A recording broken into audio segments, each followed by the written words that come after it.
There's something about creativity that does somehow reside or manifest itself in this province. The acting talent is incredible. The filming of such epic films in KwaZulu-Natal encouraged the birth of South African acting legends such as Alfred Dudley Nokwe, Henry Cele, and Simon Mabunu Sabela, who is regarded as the father of film in KwaZulu-Natal.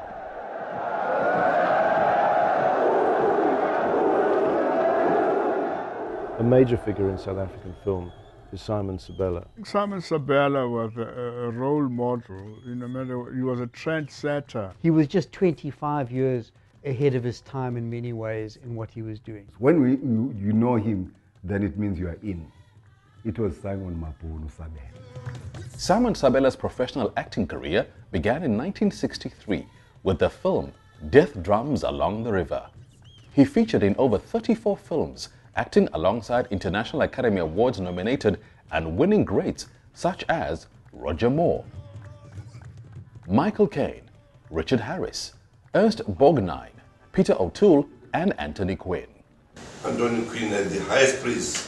He said he's the best actor, best guy to work with. You got all the best. Wir hielten oft gemeinsame Versammlungen ab. Simon Sabela is one of 2 South Africans who have portrayed Nelson Mandela in film. He played Madiba in the German TV movie Der Rivonia Prose.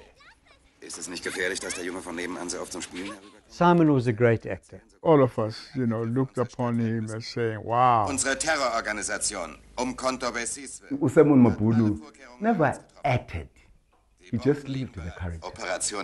From him, we learned to be the character.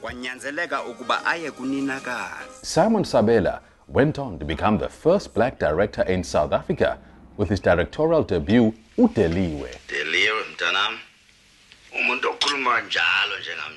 Simon just had this knack of firstly knowing what the audience wanted, and secondly of finding all this talent. Where did Ndaba Mhlongo come from? Where did Bingo Bentley come from? Where did Cynthia Shange come from? Roland Mkwebu. Simon found them. Many of those people came from KZN. He was a very good people's director. He'll emulate to you if you can't do it the way he wants you to do it, and then he'll emulate and say, this is what I want you to do this way and that way. He was an actor's director. He was directing, he was telling people what to do. He was almost, he ran the whole thing, Other films he directed were Inkedama, Ngaka, Isivumelwano, Ikata Lemnyama, and Inyakanyaka.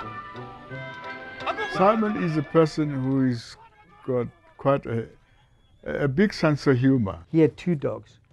One was called Forster, and the other one was called Fuvut. He was really down to earth. He was a very humble guy. There's no one to beat Simon Sabela, not only in KwaZulu-Natal, in all of South Africa. Simon Sabela needs to be remembered as a hero of the black film industry. I don't think as an industry, we've given him the credit that he's really due. He's a legend, he's an icon, and he's everything. Simon Sabela brought a much-needed cultural authenticity to the stories of black people. For the first time, these stories were told through the eyes of a black man. 4 years after the world's first cinema in America, South Africa opened its first permanent cinema, the Electric Theatre in Durban, followed by the Rinko and the Grand in Pietermaritzburg. The first black-owned cinema was opened in Durban by the Avalon Group in 1939.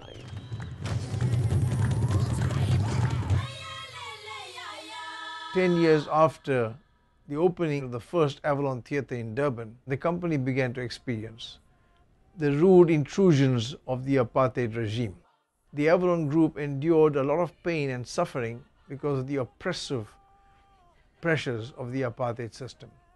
Our assets and businesses were expropriated willy-nilly, and very many of these positions were then taken up by the more privileged, advantaged sector.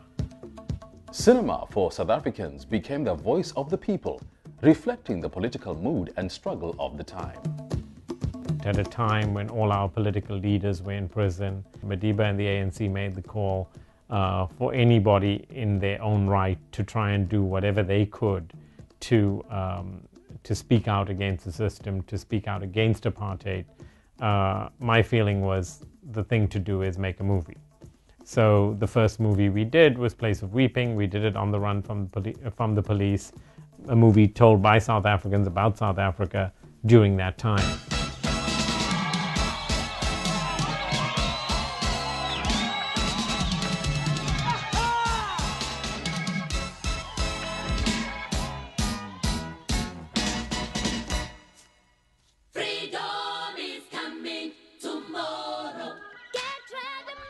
Sarafina, although not filmed in KwaZulu-Natal, was also produced by Anand Singh's Video Vision Entertainment and written by renowned KZN playwright Bongeni Ngema. The country was on fire at that time. I was sitting with Winnie Mandela one day and we were talking about the future of the youth in South Africa. And she made a statement which triggered the idea of Sarafina. She said, "You know, Mbongeni, I wish I had a big blanket to cover the faces of the little ones so that they do not see the bitter end." Through the sound of music, I found a way to tell a story of a plight of a people. Many other people had approached me to make a movie of the musical while it was on Broadway. Among those companies was HBO. In fact, I had signed an MOU, but Anand being a homeboy, you know, I felt persuaded to go with him.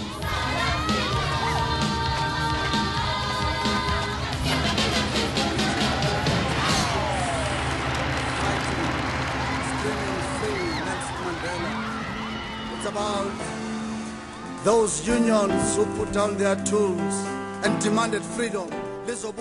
Together with the birth of South Africa's democracy, the challenge that began to face the majority of South Africans moved from a political to a socio-economic struggle. Filmed in northern KwaZulu-Natal, the Academy Award-nominated film Yesterday deals with the plight of HIV and AIDS in rural areas. Izululami, by award-winning director Madoda Ngayana, portrays the hardships of poverty in the streets of KwaZulu-Natal. The film ended up getting more than 9 awards. The thing that fulfilled me was the award that the child got, the Best Actress. Tsepang, the little boy who acted as Chili Bite, who used to live in the informal settlement. He has now used the money he gets from the film to build his family a new house. Those are things that for me are really a value.